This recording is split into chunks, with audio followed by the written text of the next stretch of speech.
ya, lalu balistiknya itu kan satu hal ya, dan itu diketahui oleh Amerika Serikat. Harapan dari Presiden Xi Jinping adalah kalau Amerika Serikat tahu bahwa China menyuplai persenjataan, itu artinya Amerika Serikat harusnya berhati-hati untuk melakukan serangan ini. Nyatanya kan tidak ya, dan itu tetap dilakukan. Dan hanya sampai batas itu kelihatannya yang bisa dilakukan oleh China. Dia tidak mungkin dalam hemat saya mengirimkan pasukan lalu terlibat langsung dalam perang ini dalam upaya untuk memaksa Amerika Serikat segera menghentikan. Nah, hal yang sama juga dengan Rusia. Gitu. Rusia sekarang juga sedang sibuk ya dengan Ukraina. Beberapa hari ini eskalasinya meningkat lagi. Gitu. Dan tentu saja tidak mudah. Gitu.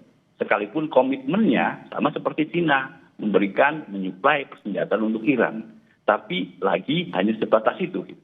Lalu kemudian kalau mereka menyerukan supaya dilakukan penghentian perang, gencatan senjata gitu ya. Saya kira itu kan semua negara melakukannya, termasuk Perancis, Jerman, Inggris kan sudah melakukannya juga. Gitu. Kembali ke meja perundingan, kembali ke PBB, kembali ke DKPBB, itu kan maunya ya gitu. Dan sayang gitu di front ini, ya, di bagian ini PBB dan DKPBB kan saya sudah sampaikan tadi lumpuh gitu. Tempat di mana tempat di mana China, Rusia, 5 negara pemegang hak veto itu bisa bertemu, itu kan di DKPBB gitu. Dan saya sudah sampaikan dari awal bahwa mereka sudah lumpuh, lembaga ini kan sudah lumpuh. Gitu. Jadi dalam hari ini paling tidak mencermati perkembangan konflik hari ini gitu ya, tampaknya kita harus menyaksikan eskalasi yang akan terjadi terus-menerus dalam beberapa hari ke depan ini. Mbak Audrey, kira-kira begitu. Lalu bagaimana dengan Indonesia yang sudah siap jika diperlukan untuk menjadi mediator? Nah itu gimmick orang menyebutnya ya, gitu ya. Bahwa cara Indonesia memandang konflik ini gitu kan harusnya ya bayangan kita, Indonesia kan mendukung ketertiban dunia. Indonesia juga mendukung multilateralisme, hukum internasional, penegakan hak asasi manusia, gitu kan gitu. Dan kalau orang melihat, ini kan kasat mata ya yang kita lihat apa yang dilakukan oleh Amerika Serikat dan Israel itu kan kasat mata. Ada pelanggaran kedaulatan, gitu ya. Ada tragedi kemanusiaan, gitu ya. Artinya pelanggaran HAM. Dan Indonesia seyogyanya itu mengurus dengan baik ya gitu. Negosiasi yang terjadi di hari Jumat kemarin itu Mbak Audrey ya.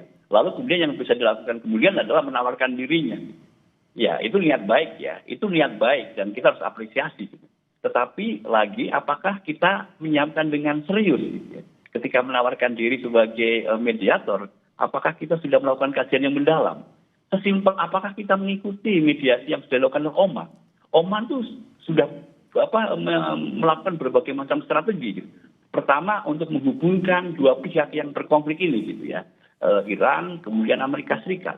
Yang posisi Iran menolak gitu ya, yang posisi Amerika Serikat memaksa gitu. Dan cukup berhasil loh ya. Paling tidak di Jenewa kemarin gitu. Tidak ada komunikasi gitu ya.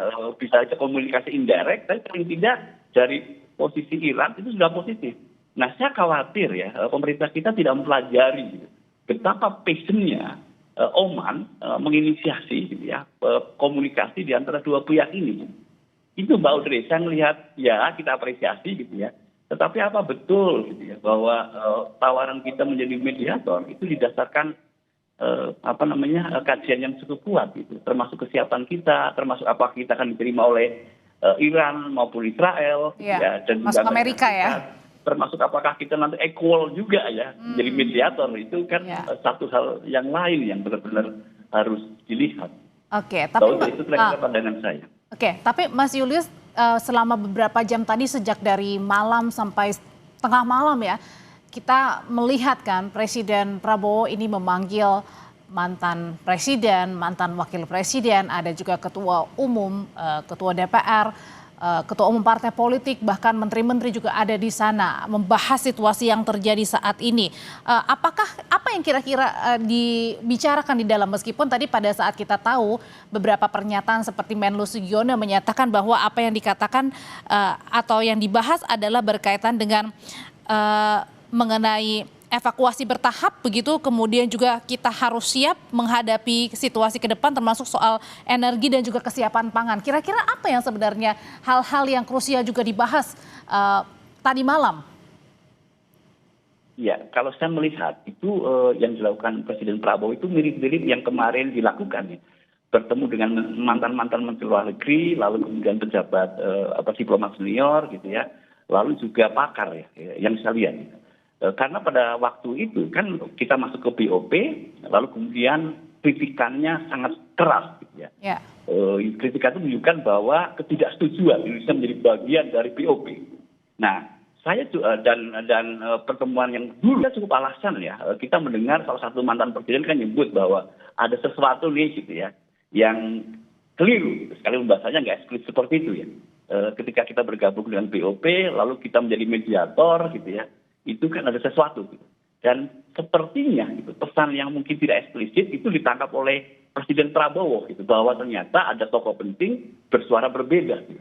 Itu satu ya. Pertama kelihatan tujuannya untuk itu, meyakinkan dan nanti meminta bantuan bahwa keluar publik akan menjadi satu gitu suaranya, bahwa apa yang dilakukan itu legitimit, termasuk ide untuk mediator. Itu saya kira gitu. Yang pertama Mbak Uti. Nah, yang berikutnya kalau saya bisa menambahkan tentu saja benar gitu bahwa stok energi kita kan cukup untuk 20 hari ya gitu. Dari itu harus diantisipasi dan termasuk gejolak inflasi yang sudah di depan mata gitu ya. Karena begitu harga minyak naik gitu ya, bensin naik, semuanya akan ikut. Dan itu inflasi saya kira dampaknya. Dan itu berikut juga nanti stabilitas keuangan juga akan terdampak dan cukup besar. Gitu. Dan saya kira sah dalam hal ini Presiden meminta pendapat dari tokoh-tokoh politik. Bahwa dari itu kurang lebih. Oke, berarti kita klasifikasi menjadi 3 ya Mas. Tadi soal mediator dan juga BOP, kemudian juga soal inflasi dan juga cadangan energi. Yang terakhir adalah evakuasi. Kita bahas satu-satu ya Mas Julius ya.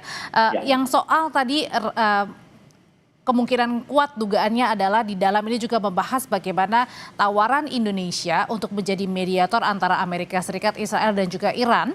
Dan juga mungkin saja ini juga menjadi waktu yang kemudian terbaik untuk Presiden kemudian mengkaji ulang begitu masuknya Indonesia menjadi negara bagian dari Board of Peace begitu. Nah, apakah ini kemudian keyakinan ini segera akan disampaikan oleh Presiden Prabowo untuk menyikapi soal tadi dua antara menjadi penyambung untuk mediator antara AS, Israel dan juga Iran, termasuk juga dengan mengkaji ulang keberadaan Indonesia masuk dalam Board of Peace?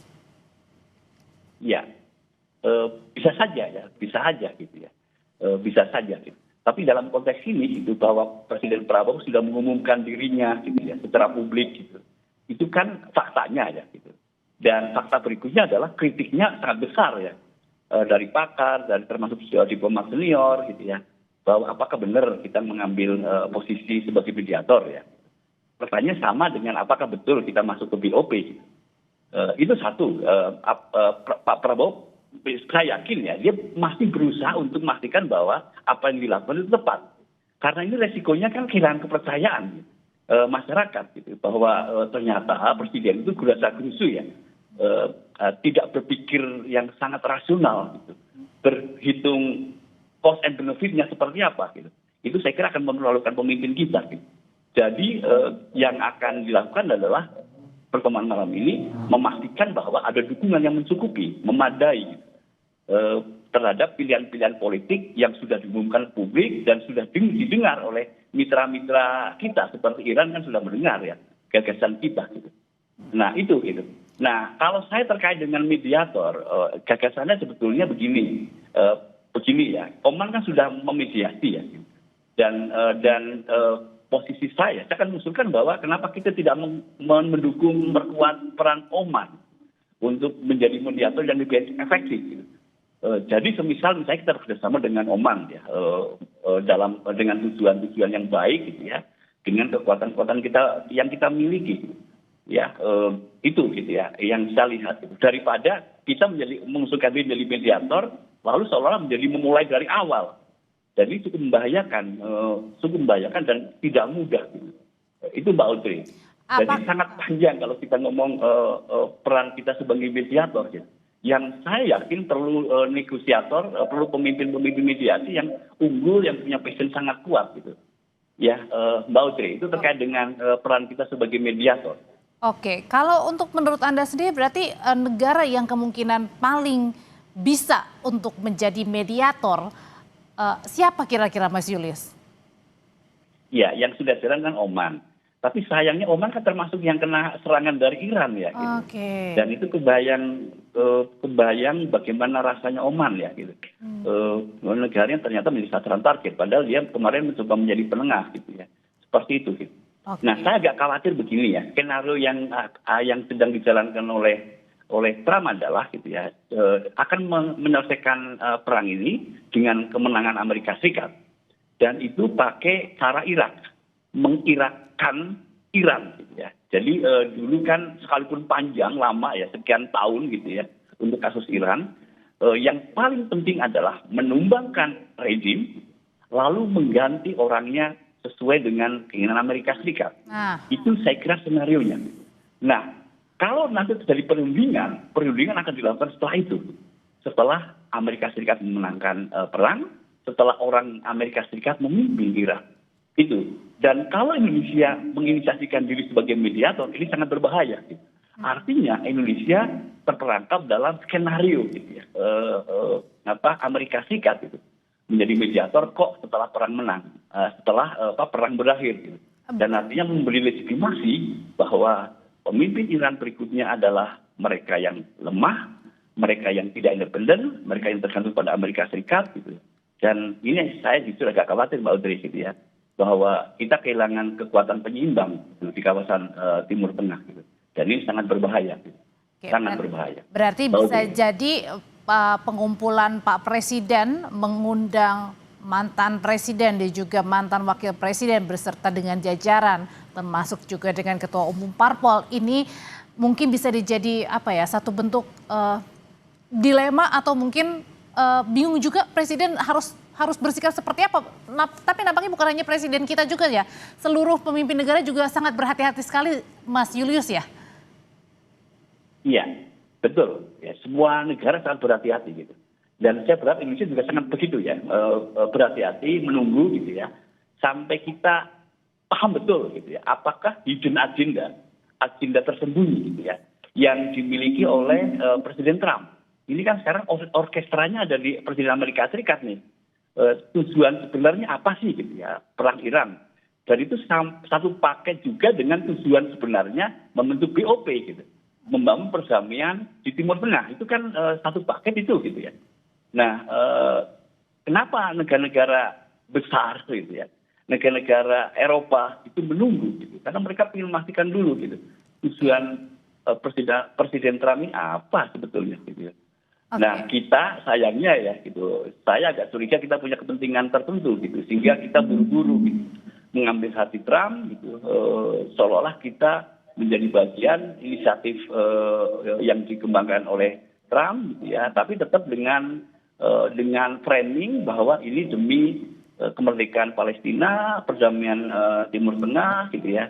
Lalu termasuk terkait dengan Iran adalah penyelesaian melalui meja perundingan. Itu Mbak Audrey gitu ya, membantu menjelaskan kenapa negara-negara sangat berhati-hati.